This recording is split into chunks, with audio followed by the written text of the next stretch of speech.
Hi guys, welcome back to another video. Today is another book video for you. It will be my November reads / my December TBR. Now, it is the 2nd of December, so I've already started on my December reads. But I thought I'd just do a quick recap so this video won't be too long. Now, I had a challenge for myself to read more books than I did last year, which still wasn't that much. So basically my goal this year was to only read 60 books. So I'm pretty much on par for that. I have like a few more books to read and then I've hit that goal for the year. So basically I will hit that by the end of December is what I'm trying to say. And that's me just like chilling with my reads now because I'm like, it's the end of the year and I've almost hit that goal anyway. So I read 4 books last month in November, and I should be only reading 4 books this month in December, and that will get me to 60 books. I also hope that you love my cute little Christmassy decorations I have on my bookshelf, because I am loving it. It's just adding that little bit of festivity to my life. So anyway, November reads. So I started with Ready or Not. That was the first book that I read in November. Now this book is about a girl that had a one-night stand and ended up getting pregnant and kind of all of the challenges that she faces as this girl that's literally just had a one-night stand and now she finds out that she's pregnant, and there's troubles that she kind of goes through, the people in her life that are telling her, oh, well, you're gonna keep it or you're not gonna keep it. Also the fact that she barely knows this guy and that's the dad, and so she's just trying to figure out what she's going to do, as well as her story unfolds a little bit about that. So it is a love story, it is a romance book, and also I honestly love that she was pregnant. I think she learnt so much about herself during that time, and that's kind of what I love about it. She doesn't have anything big going on in her life, and she never really has. So this pregnancy is huge for her. It's not like a new job where she gets to move overseas and start a new life. Like literally getting pregnant is something that is going to change her life. So that book was pretty good. I only gave it a 2-star though. It wasn't incredible and it definitely wasn't a 5-star for me.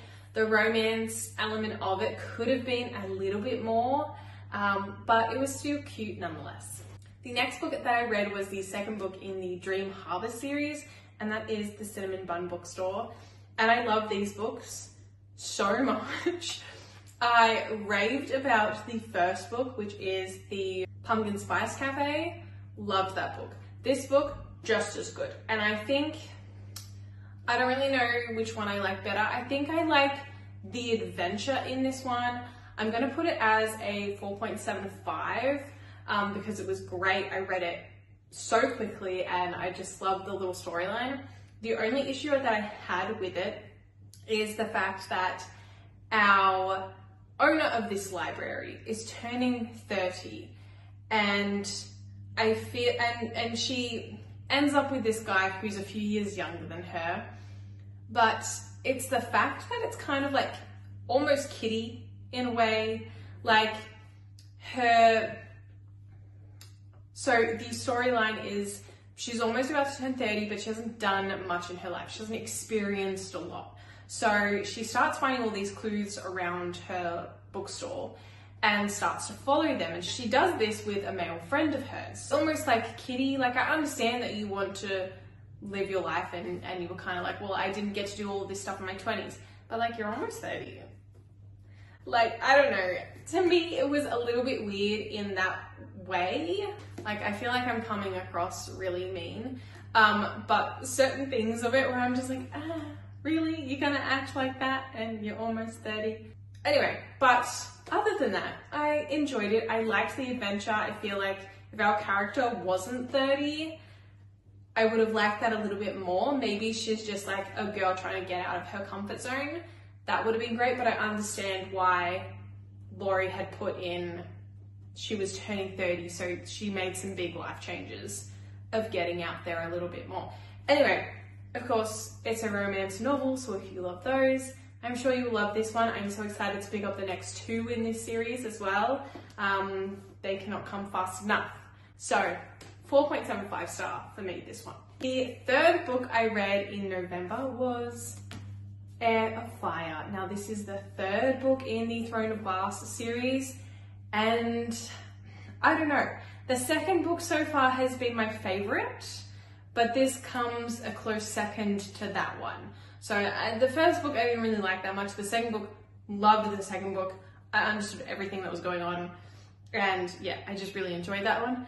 This one was still really good, but I feel like not as good as the second book. Really don't want to spoil this book for those who haven't read Throne of Glass, but our girl Selena here is really struggling to choose kind of what life she wants and like what relationship she wants and who she is going to be, basically.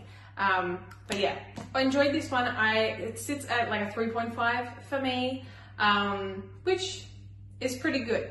I also love the introduction to Rowan in this book. I'm obsessed with him, and I hope that we see him in the next book, which I'm sure we will, but yeah. The last book that I read in November was called Lost and Lassoed, which is a new release. It is part of a interconnected series, who we love. I cannot remember the series name, but if you've heard of like Done and Dusted, it's those ones. In this book, we follow a couple. We follow Teddy. She is our main character girl. She has unfortunately lost her job, so she helps a single dad to like babysit the kids. Wes and Teddy have known each other their whole lives, and they hate each other. They really hate each other. So Wes is not happy that she's babysitting, but his child Riley is obsessed with Teddy. So they're like, you know what, it's fine. Let's see how this works out. I honestly really need the help. So let's see how we go. So this book is I would say an enemies to lovers / a second romance trope. Sorry, that's my washing machine. Yet again, something is always being featured in my YouTube videos. So whether you want a dishwasher or a washing machine, one of them will be in here. But you know what? I need to do my life. So anywho, so it follows Teddy and Wes and their relationship and how they grow to like each other a bit more. I honestly love Teddy. I feel like she's a real go-getter and she has a lot of confidence, and I wish I was a little bit more like Teddy. But those books, Done and Dusted and Lost and Lassoed, they are so easy to read if you want a quick little romance fix. Read those because they're super easy. I will say they are quite spicy. I don't read the spicy bits. I kind of just flip through them. This book was probably like a 1.5 to 2 star. It wasn't an amazing book for me, but they are easy and they are romance books, so I love that. I am really, really excited though for the next release in that series. I think that will be my favorite. Now for December reads, which of course has to be all of the Christmas books. I'm going to get as many Christmas books as I can, but as I said at the start, 4 is all I need to complete my goals. So I am chilling. I'm taking my time reading books and I'm enjoying it. So the first one that I picked up is This Year Is For You and Me. And I did start this last year actually during the Christmas period, but I didn't finish it. So I thought, you know what? This is the year. I'm going to finish it. It is a cute storyline as well, so I know that I'm going to enjoy it.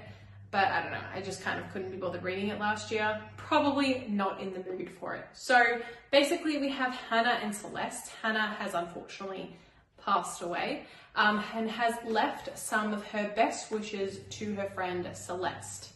Now Hannah and Celeste spend every New Year's together, but now Hannah is gone. So I was like, you know what, I'm going to follow Hannah's wishes for my life. So she is reunited with someone from her past. And it looks like it is Dublin and London based, so a little European holiday, if you will. But anyway, so I'm excited to see where this little adventure takes us and see how it is. Now this author, Emily Bell, has also written Baby It's Cold Outside, which is another Christmassy book, which I think would be super cute because it says 2 hearts, 2 years, 1 last chance to fall in love. So I think that would also be a cute book. This one is more about New Year's and New Year's resolutions, which I think would be more fun to read towards like the end of December. But Baby It's Cold Outside also sounds really good. So maybe I'll add that to my list if I read more than 4. The next one, which I've also already started, is this book, Home Sweet Christmas, which I actually got from the op shop for $2. I saw it ages ago and I was like, well, I may as well get that because it's $2 and I'll read it during Christmas time. So that is what I've started to do. Now this book follows 2 different stories, which I did not expect. But first we are following Cameron and Jake, and then we have River and Dylan, which are our other storyline. So Cameron works in this little cute Christmassy shop. It's about like wrapping presents and getting them shipped off for everybody. And then Jake is a hotel owner, I think, and comes from quite a wealthy family. Now, in the first couple chapters, you already know that Jake's mum is trying to set him up and marry him off. So Cameron is at the top of the list, and Cameron kind of warns Jake of like letting you know that your mum is trying to marry you off. So, and I'm on that list. And of course Jake hates that. So we are following Cameron and Jake's story, and then the next story is River and Dylan. And in this little town, they nominate their Snow Queen and King for the Christmas, or for the holiday period, so for Thanksgiving and for Christmas.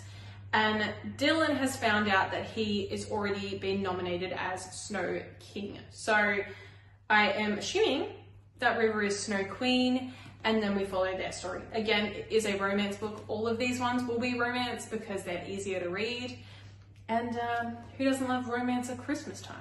The other couple books that I would love to read in December is The Christmas Tree Farm by Laurie Gilmore, which again is part of that Dream Harbor series. So I really want to read that one. It's not out in physical form at the moment, and I really wanted the whole series, so I put it on my shelf. So it's a little bit sad, but I mean, I'll just buy 2, right? I'll just get one on my Kindle and then get the physical version when that comes out. So that is my plan. I really want to read that one. And then I would love to read Merry Meet Cute. That actually sounds really interesting. It was quite popular last year, but I never picked it up. But I think the storyline is cute. And I also think maybe I'll read the Baby It's Cold Out as well. So we'll see. We have 4 to 5 books to choose from during the month of December and to really get into that Christmassy spirit.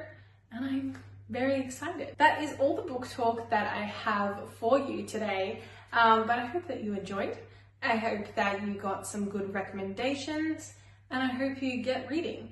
Now, the next book video that I will be putting up is actually going to be about my top books for 2024. So that book video will be released towards the end of the year, but I am excited for that one because I have some really good top books. Now this is anywhere from 4 to 5 star in ratings, and again, I'm excited to just talk about them again, and I'm not sure if I'll put them in categories or not. Let me know if that's a good idea. If you think it is, then I'll put them into like fantasy and romance and whatever.